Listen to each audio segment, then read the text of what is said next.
Hi ಎಲ್ರಿಗೂ ನಮಸ್ಕಾರ. ಎಲ್ಲರೂ ಹೇಗಿದ್ದೀರಾ? ಇವತ್ತು ನಾನು ನಿಮ್ಮ ಜೊತೆ ಒಂದು ಆರೋಗ್ಯಕರವಾದಂತಹ ಒಂದು ಚಟ್ನಿ ರೆಸಿಪಿನ ಶೇರ್ ಮಾಡ್ತಾ ಇದ್ದೀನಿ.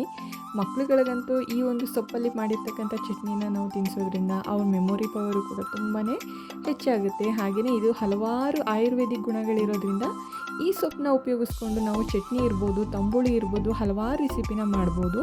ಈ ಒಂದೆಲಗ ಸೊಪ್ಪು ಅಥವಾ ನಾವು ಬ್ರಾಹ್ಮಿ ಸೊಪ್ಪು ಅಂತ ಏನು ಹೇಳ್ತೀವಿ, ಇದರಿಂದ ಇವತ್ತೊಂದು ಟೇಸ್ಟಿಯಾಗಿರ್ತಕ್ಕಂಥ ಒಂದು ಚಟ್ನಿನ ತಯಾರಿಸೋಣ. ಹಾಗಾದರೆ ಇದನ್ನು ಹೇಗೆ ಮಾಡೋದು ಅಂತ ಹೇಳಿ ನೋಡೋಣ. ಯಾರೆಲ್ಲ ನನ್ನ ಚಾನಲ್ನ ಸಬ್ಸ್ಕ್ರೈಬ್ ಮಾಡ್ಕೊಂಡಿಲ್ಲ, ಸಬ್ಸ್ಕ್ರೈಬ್ ಮಾಡ್ಕೊಳ್ಳಿ. ಹಾಗೆಯೇ ಈ ವಿಡಿಯೋ ಇಷ್ಟ ಆದರೆ ಈ ವಿಡಿಯೋಗೆ ಒಂದು ಶೇರ್ ಮಾಡಿ, ಹಾಗೆಯೇ ಲೈಕ್ ಮಾಡಿ.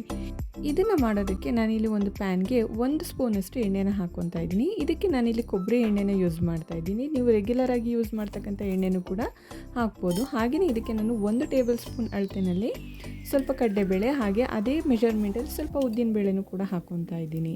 ಈ ಚಟ್ನಿನ ನಾವು ಹಲವಾರು ರೀತಿಯಲ್ಲಿ ಮಾಡ್ಬೋದು, ಆದರೆ ಈ ರೀತಿ ಒಂದು ಸ್ವಲ್ಪ ಮಸಾಲೆ ಎಲ್ಲ ಹಾಕಿ ಮಾಡಿದ್ರೆ ತುಂಬ ಟೇಸ್ಟಿಯಾಗಿರುತ್ತೆ.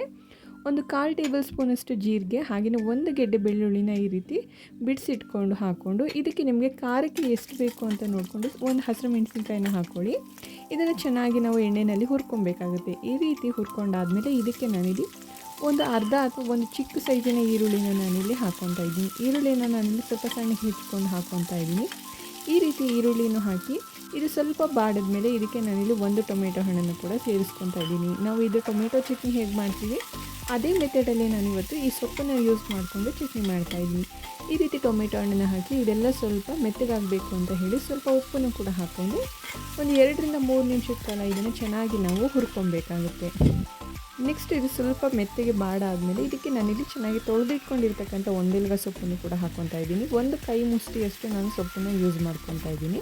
ನೀವು ಬೇಕಿದ್ರೆ ಸ್ವಲ್ಪ ಜಾಸ್ತಿನೂ ಕೂಡ ಹಾಕ್ಕೊಬೋದು. ಈಗ ಇದಕ್ಕೆ ನಾನಿಲ್ಲಿ ಸ್ವಲ್ಪ ಒಣ ಕೊಬ್ಬರಿನ ನಾನು ಈ ರೀತಿ ಸಣ್ಣಗೆ ಹೆಚ್ಚಿ ಹಾಕ್ಕೊತಾ ಇದ್ದೀನಿ. ಇದಕ್ಕೆ ಕಾಯಿ ತುರಿನೂ ಕೂಡ ಸೇರಿಸ್ಕೊಬೋದು, ಒಣ ಕೊಬ್ಬರಿನಾದರೂ ಹಾಕ್ಕೊಬೋದು. ಈ ರೀತಿ ಎಲ್ಲನೂ ಹಾಕ್ಕೊಂಡು ಇದನ್ನು ಚೆನ್ನಾಗಿ ನಾವು ಹುರ್ಕೊಬೇಕಾಗುತ್ತೆ. ಅಂದರೆ ತುಂಬ ಜಾಸ್ತಿ ಹುರಿಯೋ ಅವಶ್ಯಕತೆಯೂ ಇಲ್ಲ. ಒಂದು 2 ನಿಮಿಷ ಇದನ್ನು ಹುರ್ಕೊಂಡು ಒಂದು 1/4 ಟೇಬಲ್ ಸ್ಪೂನಷ್ಟು ಅರಿಶಿನ ಪುಡಿನ ಸೇರಿಸ್ಕೊಂಡು ಇದನ್ನು ಚೆನ್ನಾಗಿ ಆರೋದಕ್ಕೆ ಬಿಡಬೇಕಾಗುತ್ತೆ. ಇದು ಕಂಪ್ಲೀಟಾಗಿ ತಣ್ಣಗಾದಮೇಲೆ ಇದನ್ನು ಒಂದು ಮಿಕ್ಸಿ ಜಾರ್ಗೆ ಹಾಕ್ಕೊಂಡು ಇದಕ್ಕೆ ಒಂದು ಚಿಕ್ಕ ಗಾತ್ರದ ಹುಣಸೆ ಹಣ್ಣನ್ನು ಹಾಕಿ ಸ್ವಲ್ಪ ನೀರನ್ನು ಸೇರಿಸ್ಕೊಂಡು ಚಟ್ನಿ ಹದಕ್ಕೆ ರುಬ್ಕೊಂಡ್ರೆ ಒಂದೆಲಗ ಸೊಪ್ಪಿನ ಚಟ್ನಿ ರೆಡಿಯಾಗುತ್ತೆ. ಐ ಹೋಪ್ ನಿಮಗೆ ಈ ವಿಡಿಯೋ ಇಷ್ಟ ಆಗಿದೆ ಅಂತ ಹೇಳಿ ಭಾವಿಸ್ತೀನಿ.